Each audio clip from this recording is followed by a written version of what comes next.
Thanks for joining me again for the Mayor's Message, January 2022 series. The second Waukee City Council member I'm chatting with this month is Council Member Charlie Bottenberg. He's also Waukee's current Mayor Pro Tem, meaning he steps in to serve at meetings and events in the case of my absence.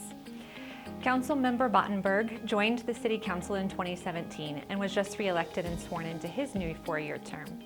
He and his wife enjoy raising their 3 kids in Waukee. He's also an attorney and community volunteer. Let's chat with him about what's on his priority list for 2022. Well, thank you for joining us today for our installment of the Mayor's Message series here in January of 2022. Thank you for joining me today, Charlie. Thanks for having me. It. So this is your second term on council. Yep. Congratulations. Thank you. Being reelected. Why do you feel it's important to serve on council? So growing up, my dad always had an adage that if you aren't doing anything to fix the problems that you see in the community, or you're not doing anything to fix the problems that you see in a situation, you're really just complaining and you're making it worse. That's originally why I threw my hat into the ring back in 2017 when there was a spot to be appointed, and it's part of the reason why I have continued to serve.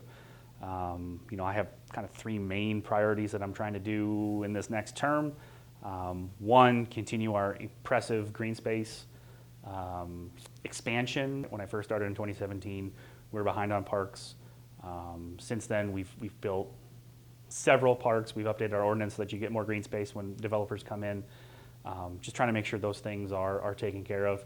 In that same vein, just trying to improve community amenities. Obviously, since I've been on City Council, we've had a movie theater, and we're starting to see some of the growth along Grand Prairie and along Hickman and all those areas. But there's always more things that our citizens want to do, whether it's I hear fine dining a lot, or Target, or pickleball being the new major fad, or a swimming pool, or those sorts of things. What other amenities can we bring to the community that will kind of enhance our way of life? And then, as we're all aware, we're growing really, really fast, and we continue to grow really, really fast. And I just want to make sure that as we grow, our growing pains are as small and as focused as humanly possible. Obviously, no city grows at the rate that we've been growing without some issues. We've had some issues. The real key for me is just that those issues are, minor annoyances, not major, major traffic issues or traffic flow issues that are ongoing. As an example. So yeah, those are my main 3 things that I'm trying to do in this term. You mentioned some of the amenities that have come to town, and some others that could be considered here in the near future.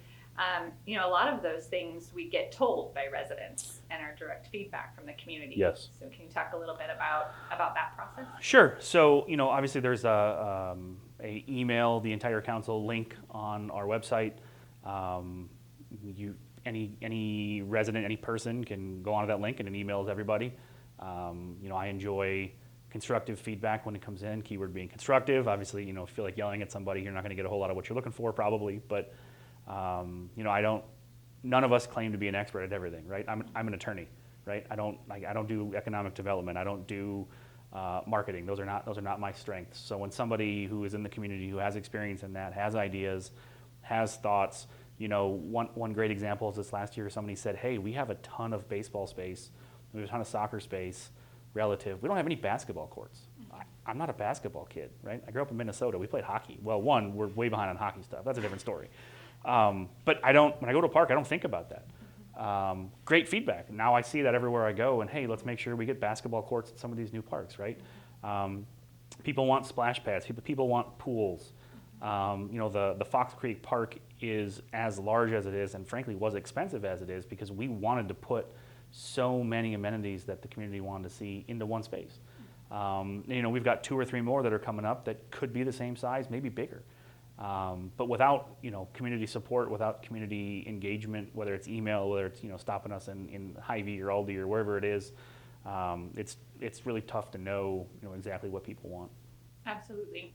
Yeah, water amenities are definitely one thing we hear. Green Yes. space we absolutely hear, and we've acted on that and continue to act on that, so I appreciate that. And I also appreciate your focus on trying to minimize challenges as they come up. You're right, we are growing quickly, and it's definitely difficult to be able to manage all of that at the same time. I think our staff does a tremendous job. I agree. It's important to know from residents where they see the pinch points. Exactly. Absolutely. Absolutely. Well, thank you so much for joining me today. I really appreciate it. And I appreciate you all tuning in as well. Please join us next time for an interview with Council Member Chris Crone.